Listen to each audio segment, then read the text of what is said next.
Olá, turma 1002 e 1003. Hoje vou fazer alguns exercícios parecidos com o da prova. Espero que ajude vocês. Primeira dica que eu quero dar para vocês antes de fazer as explicações é que para qualquer prova, seja vestibular ou não, é importante você pegar provas anteriores dos outros vestibulares. No caso aqui dos nossos estudos, vocês devem pegar as questões que eu passei para vocês. Essas questões serão parecidas com o que vai cair na prova.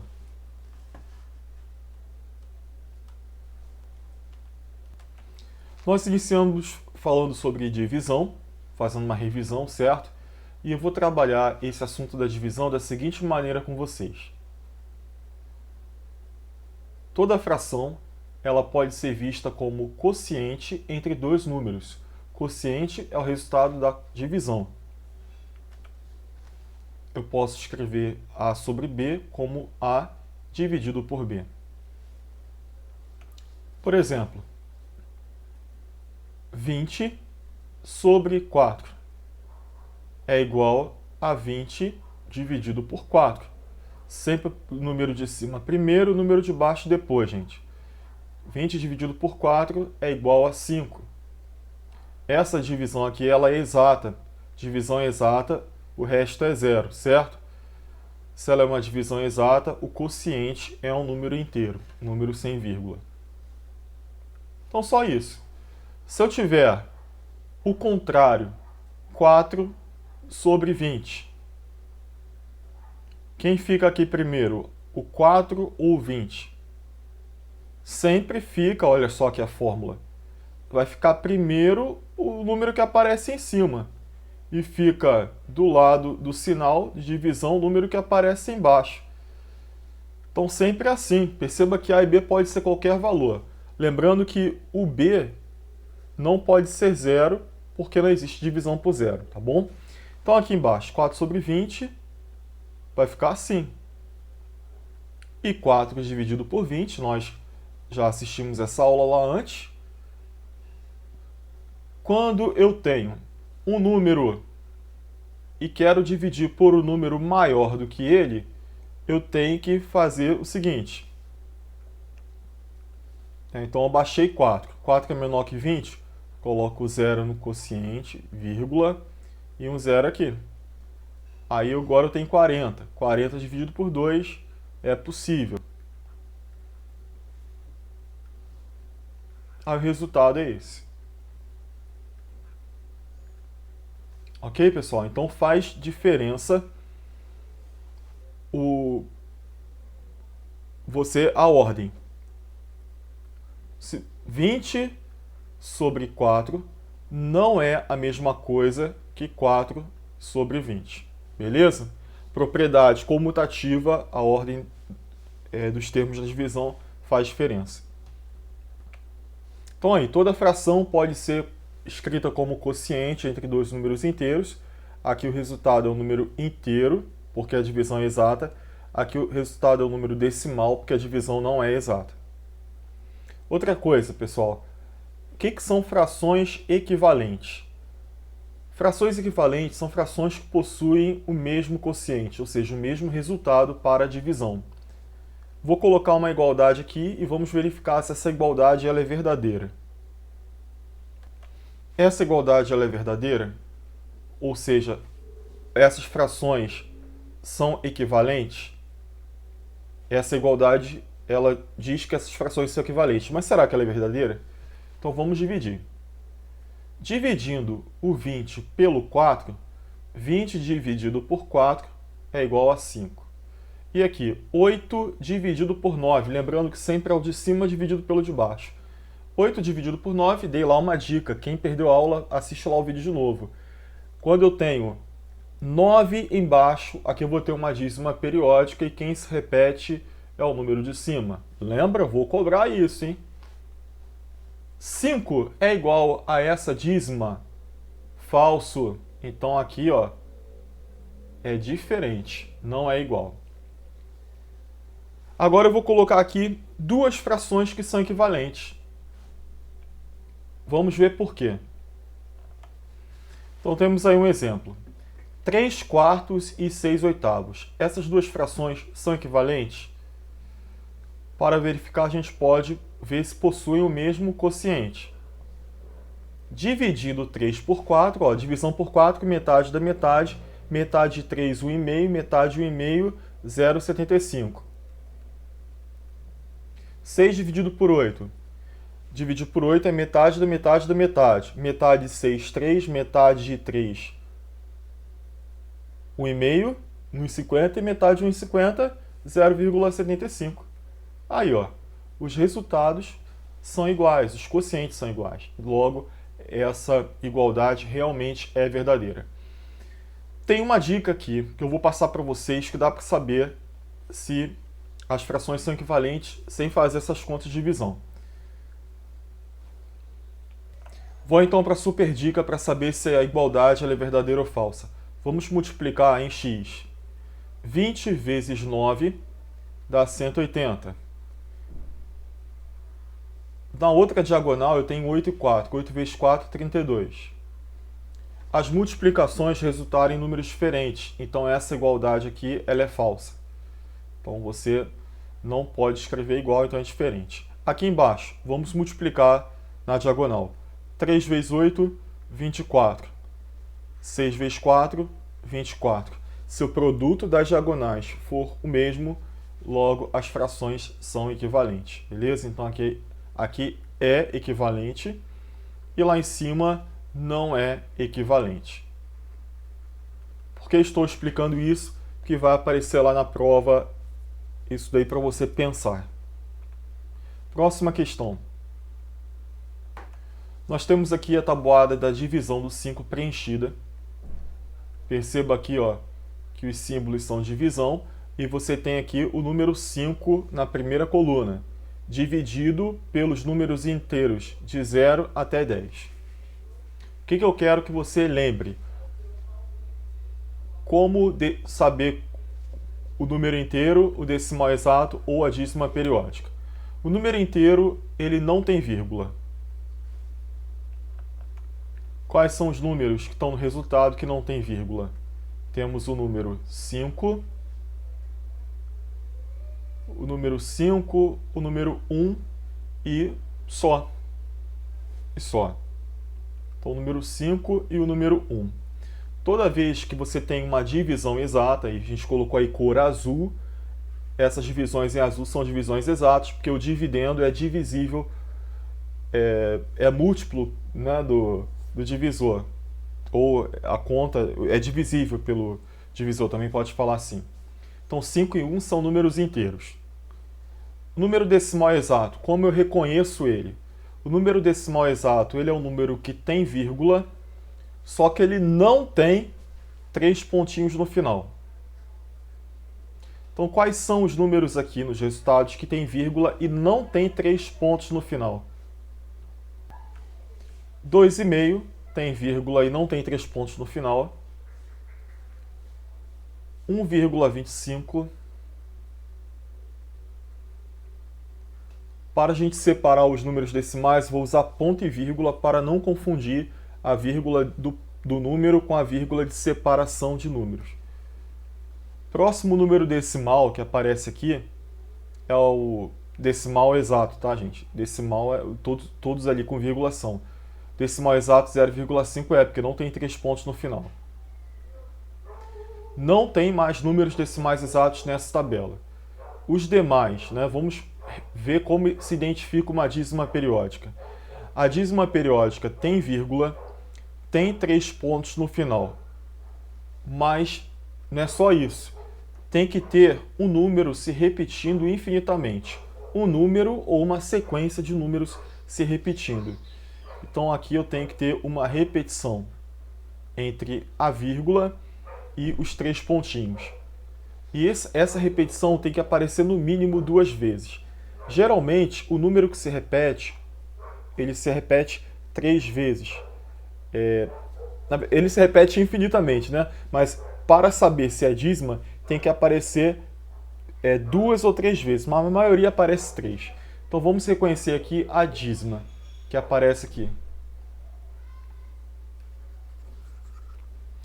Eu tenho aqui vírgula, reticências, e tem um número que se repete em seguida, que é o 6, né? Então aqui eu tenho uma dízima periódica. Depois eu tenho aqui embaixo, ó, 5 dividido por 6. Esse valor aqui, ó, eu tenho vírgula, reticências, e perto das reticências eu tenho um número que se repete, que é o 3, né? E como eu disse para vocês, apareceu 3 vezes para confirmar que é a dízima periódica, mas poderia ter sido só 3 duas vezes aqui.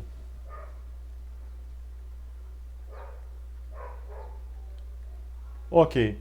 O 5 dividido por 9 também é uma dízima. Tem vírgula, reticências e uma repetição entre a vírgula e as reticências. 0,555. E, pessoal, a gente tem aqui, ó, esse número aqui barrado. Essa barra significa também que é uma dízima periódica. Mas por que eu coloquei barrado? Porque se você quiser escrever na forma de dízima periódica, teria que pegar esse número barrado e repetir ele várias vezes. No mínimo 2 vezes para indicar que é uma dízima. Então, escrever isso aqui é muito grande. Então, a gente pode pegar o número que se repete infinitamente, que no caso é esse 714.285, tirar reticências, mais colocar aqui uma barra para dizer que esse é o período, é o número que se repete infinitamente.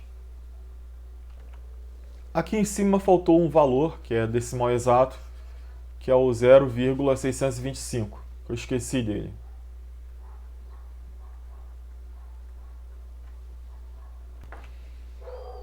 Então aqui o G azul, os que estão aqui pintados de azul são os números inteiros. Os pintados de amarelo aqui, ó, 2,5, 1,25, 0,625 e 0,5 são os números decimais exatos. E os demais são as dízimas periódicas. Vamos agora analisar a variação do quociente. Como vocês podem perceber aqui, o primeiro valor ele é fixo. Eu estou fixando o número 5 e eu estou variando o divisor. Não é isso? Estou fixando o dividendo e variando o divisor. O que acontece quando eu fixo o dividendo e eu fico variando o divisor? Então, olha, à medida que o divisor aumenta, o quociente aumenta ou diminui. Então, se eu tenho 5 balas e divido para 2 pessoas, cada uma ganha 2 balas e meia. Se eu tiver 5 balas e dividir para 4 pessoas, cada pessoa ganhará mais 2 balas e meia ou menos 2 balas e meia. Aqui eu fiz uma forçação de barra, né, colocando o número com vírgula, mas eu poderia fazer com, por exemplo, um número inteiro, né? Vamos fazer aqui, ó, 15 dividido para 3 e 15 dividido para 5. Então eu estou pegando a quantidade de balas a mesma, tá? Então estou fixando o dividendo e eu estou aumentando o divisor de 3 para 5. Vamos resolver essas contas aí. 3 vezes 5, 15, aqui 0. 5 vezes 3, 15 para 15, 0. Fixando, então, o dividendo e aumentando o divisor de 3 para 5, o resultado, o quociente, aumentou ou diminuiu? Então, fixando o dividendo e aumentando o divisor, o quociente de 5 foi para 3. Então, isso é o que acontece quando você fixa um valor e vai aumentando o divisor. Vamos supor que você vai comprar uma caixa de bombom. A loja pode lá permitir você parcelar no cartão em 3 vezes ou 5 vezes. Quantas vezes você quer? Vai depender de quantas vezes você pode pagar. Se você quer levar e pagar menos por mês, você vai ter que aumentar o quê? Vai ter que aumentar o número de parcelas, ou seja, no caso aqui o número de parcelas seria divisor, quantas vezes você vai dividir. Então esse é o raciocínio que eu queria que vocês pensassem. Eu coloquei a palavra numerador me referindo se você estiver trabalhando com fração. Então se você colocar, é a mesma coisa ali, tá? Só que como eu coloquei a palavra numerador, você deve estar pensando em fração. Mas fração é uma divisão, não é isso? Então, mantendo o número de cima fixo, numerador, se você aumentar o denominador, ou seja, o divisor, o resultado, quociente, vai diminuir. Próximo raciocínio, contas de divisão com dividendo maior que o divisor ou com dividendo menor que o divisor. Vamos olhar para essa tabuada aí que ela não está aí à toa. 5 é maior do que 1. E o resultado, ele é um número maior do que 1. 5 é maior do que 2 e o resultado é um número maior do que 1. Por que eu estou falando o 1 como limite? Quando você faz a divisão de dois valores quaisquer, tirando o zero, que depois eu falo do zero, se você divide dois números reais, dois números inteiros, vamos pensar nesses limites aqui. A gente vai ter o resultado um número entre 0 e 1, ou um número maior do que 1, ou o resultado vai ser 0, ou o resultado vai ser 1. A gente tem 4 possibilidades. Guarda isso para a sua vida, é muito importante. Divisão de dois valores, ou vai ser igual a 0, ou vai ser igual a 1, ou vai ser um número entre 0 e 1, ou vai ser um número maior do que 1. Todo número entre 0 e 1 é 0, alguma coisa. 0, alguma coisa. Então a gente tem aqui entre 0 e 1, 0,1, 0,2, 0,4, 0,5, 0,9. E entre 0,4 e 0,5, a gente pode fazer aqui subdivisões. A gente vai ter o 0,45, 0,41. Se eu tiver entre o 0,41 e 0,42, vai ter o 0,411. Enfim, existem infinitos números decimais entre 0 e 1. Mas uma coisa é visível. Todos esses números começam com 0, alguma coisa. Entendido? Então vai ter divisões que o resultado vai ser igual a 0. Que divisões são essas? Divisões onde o numerador é 0 e o denominador é diferente de 0. Se você tem nada e divide para uma pessoa, ela ganha nada. Se você tem nada e divide para 5 pessoas, cada uma ganha nada. Então as divisões que dão 0 são aquelas que têm o numerador 0. E as divisões que resultam em 1? A divisão ela vai ser igual a 1 quando o numerador é igual ao denominador. Ou quando o dividendo é igual ao divisor. Mesma coisa, certo? Agora, pergunta que não quer calar. E quando uma divisão vai ser igual ao número entre 0 e 1? E quando a divisão resultará em um número maior do que 1? Então vamos olhar para a tabuada aqui para a gente chegar nessa regra. Quando o dividendo é maior do que o divisor, a gente está verificando nessa tabuada que o resultado está sendo o quê? Maior do que 1. Então, 5 é maior que 4, o resultado é 1,25. Aí chegamos no limite. O limite, ó, que eu falo é esse. Então, por enquanto, a gente está desse lado aqui, ó. As contas estão dando valores maior do que 1. Então a gente chegou no limite, que é o 1. Quando a gente tem o número 1? Quando o dividendo é igual ao divisor. Os números na divisão são iguais. Agora, olha o que vai acontecer, turma. A partir de agora, o primeiro valor ele é menor que o segundo valor. 5 é menor que 6, 5 é menor que 7, 5 é menor que 8. E o resultado, olha o que está acontecendo aqui, hein? O resultado 0,0,0,0,0.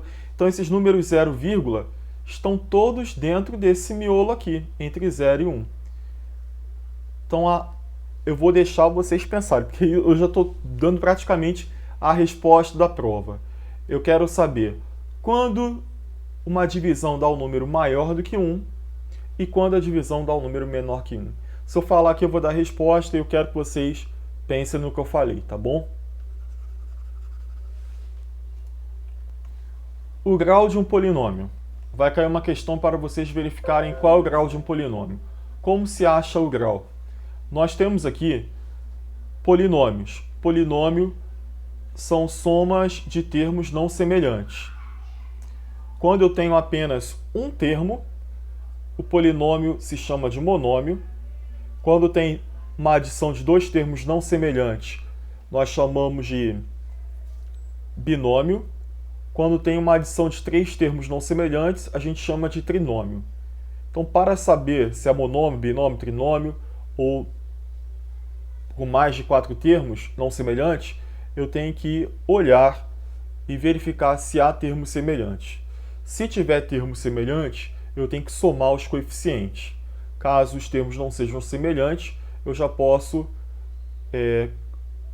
dizer se é binômio ou não binômio e obter o grau. Então, só posso obter o grau depois de eu verificar se o polinômio está na forma irredutível, ou seja, se eu tenho realmente soma de termos não semelhantes. Mais do que falar, falei muito, né? Então, vamos então ver como se faz. Aqui nós temos dois termos. Antes do sinal de mais e de menos, a gente separa os termos. Eu faço esse traço, mas esse traço não é obrigatório. Tá? Eu só estou mostrando aqui que tem dois termos ali. 3x e 3 não são termos semelhantes porque eles não têm a mesma parte literal. Inclusive, esse termo aqui tem parte literal, tem letra, e esse não tem. Então, aqui eu tenho uma adição de dois termos não semelhantes. Posso olhar o grau. Não precisa somar ali porque não tem termos semelhantes. O x, ele não tem expoente parecendo vale de 1. Então, esse termo aqui, ele tem grau 1. E esse aqui que não tem x, ele tem grau 0, porque todo termo que não tem x, ele tem grau 0. Então, o grau desse polinômio é grau 1. Então, perceba que eu olhei primeiro e verifiquei se tem termos semelhantes. Não tem, mas se tivesse, eu teria que somar e depois verificar o grau. Letra B. Qual é o grau desse polinômio? Tem termos semelhantes? Não. Para ser semelhante, tem que ter a mesma parte literal. Aí você pode estar perguntando, professor, tem. Aqui tem x e aqui também tem. Só que os expoentes são diferentes. Esse 2 aqui significa que o x aparece duas vezes. E ali só aparece uma. Então, esses termos não são semelhantes porque os valores de x não aparecem na mesma quantidade, porque não tem o mesmo expoente. Então, eu posso olhar o grau do jeito que está. O grau do primeiro termo é grau 2, porque o expoente do x é 2. E o grau do segundo termo é 1, porque não aparece expoente, então vale de 1. Então, se aqui é de grau 2 e esse é de grau 1, o grau do polinômio é de grau 2 ou do segundo grau. Na letra C, eu tenho aqui um polinômio, 3x² mais 3x mais 3. Tem termos semelhantes? Tem termos que têm a mesma parte literal? Não tem. Então, eu posso olhar o grau do polinômio pelos valores aí que estão. Então, para olhar o grau, eu tenho que olhar os expoentes de x. Aqui tem 2, aqui não tem nada aparecendo no expoente vale de 1, e esse não tem expoente. Então, aqui é grau 2, grau 1 e grau 0. Qual é o grau do polinômio todo? É o grau do maior. Do maior, né? O maior valor.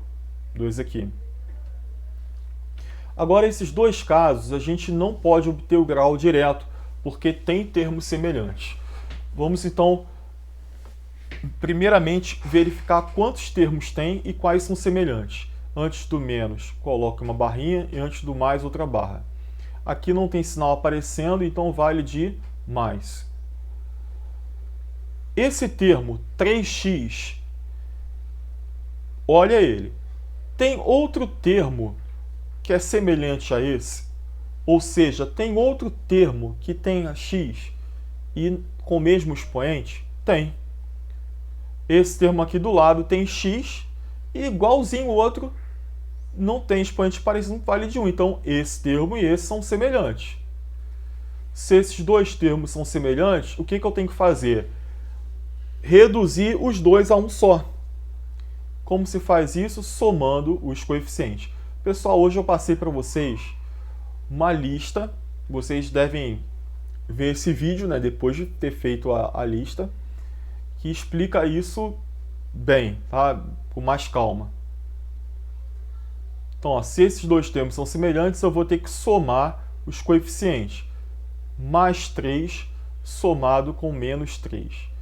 A regra da adição diz que a adição de dois números com sinais diferentes, eu tenho que subtrair os módulos, que são esses números ao lado dos sinais, e repetir o sinal do maior valor absoluto ou maior módulo. Mas são iguais, então dá zero, tá? Então aqui, mais 3 somado com menos 3 é zero, e eu repito o x apenas uma vez. Isso é uma regra. A gente soma e repete a parte literal que aparece nos dois. 0 vezes x é igual a zero. Então, esses dois termos aqui, o resultado é zero. Vou repetir o mais 8 aqui do lado. Temos dois termos semelhantes? Sim.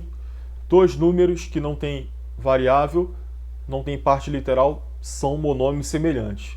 0 mais 8, 8. Aí eu te pergunto, qual é o grau desse polinômio? Para saber o grau, eu vou olhar essa expressão aqui ou vou olhar o 8? Eu tenho que olhar o 8, né? O 8, que é o resultado. Nós estamos escrevendo que isso é igual a isso. Então, o grau dessa expressão é igual ao grau do 8. E 8 não tem parte literal, não tem x, logo o grau é zero. Então, o grau desse polinômio aqui é grau zero. Ah, professor, mas aqui tem x elevado a 1, grau 1 e grau 0, então é grau 1. Não. Você tem primeiro que somar os termos semelhantes antes de falar qual é o grau. Por que aqui que eu fiz direto? Porque não é que eu fiz direto.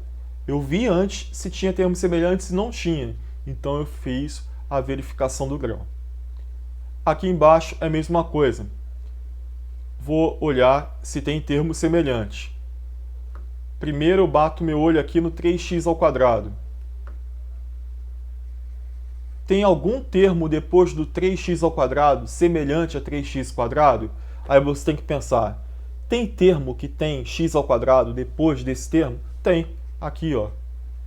Então esse termo e esse são semelhantes. Tem algum termo semelhante a mais x? Qual é a parte literal de mais x? É o x. Tem outro termo na frente que tem x? Com o mesmo expoente, ou seja, sem ninguém lá em cima aparecendo? Tem. Quem é semelhante a mais x? Mais 8x. Nós vamos colocar esses termos semelhantes juntos. Então, vou colocar 3x ao quadrado junto do menos 3x ao quadrado. E eu vou colocar o mais x do lado do mais 8x. E o menos 10, que não tem termo semelhante, eu repito no final. Aqui, eu tenho o 3 e o menos 3. Nós vamos somar 3 com menos 3. Mais 3 menos 3, somado, já falei que é dar zero. Repito o x ao quadrado aqui embaixo, 0x ao quadrado, que é igual a zero. A soma aqui desses termos. Do lado do x, não tem coeficiente aparecendo. Na hora de somar, você tem que lembrar que aqui vale de 1. E mais 1 somado com mais 8, eu tenho aqui sinais iguais, certo? Se os sinais são iguais, se eu usar a regra da adição, eu tenho que somar os módulos ou valores absolutos, dá 9, e repetir o sinal. Então aqui dá mais 9. Mais 1 mais 8 é igual a mais 9. E se eu tivesse aqui do lado o x nos dois? Ficaria 9x. E é isso que a gente vai colocar aqui, mais 9x. O zero, como é uma adição, você pode tirar, porque zero somado com qualquer coisa dá aquela outra coisa ali, né? Porque zero é elemento neutro. Então isso aqui você pode cortar. Falando nisso, são termos opostos, você já poderia ter cortado desde o início. Termos opostos têm coeficientes opostos com a mesma parte literal. Pessoal, a aula é assim corrida porque é uma revisão de um ano, né? Em pouco tempo, então tem que colocar todos esses detalhes. Espero que esteja ajudando vocês. E aqui do lado, eu tenho que repetir o menos 10. Beleza. Então, esse polinômio aqui é a mesma coisa que isso aqui. O 9x menos 10. Vou apagar aqui, depois se vocês quiserem ver o vídeo, dá uma pausa aí, vocês veem, tá bom? Então aqui, eu vou obter o grau desse polinômio a partir da sua forma irredutível, ou simplificada. 9x tem x. Qual é o expoente do x aqui? Se não aparece, é 1. Então esse termo aqui é do primeiro grau, esse grau 0. Logo, esse polinômio aqui, ele é do primeiro grau ou de grau 1. Para finalizar, vai cair uma questão lá na prova, uma questão de raciocínio lógico, e eu vou pedir para vocês lerem uma definição de multiplicação e verificar lá nas alternativas qual é a alternativa que está de acordo com a definição de multiplicação. Vou dar aqui um spoiler, ok? Por que 4 vezes 5 é igual a 20? Então, existe uma forma de pegar essa conta de multiplicação e colocar na forma de adição. É isso mesmo que você está pensando aí. A multiplicação ela pode ser colocada na forma de uma soma com parcelas iguais. A multiplicação é uma adição especial e eu quero que você faça pesquisa. Beleza? É isso, pessoal. Então essa é a dica para o provão.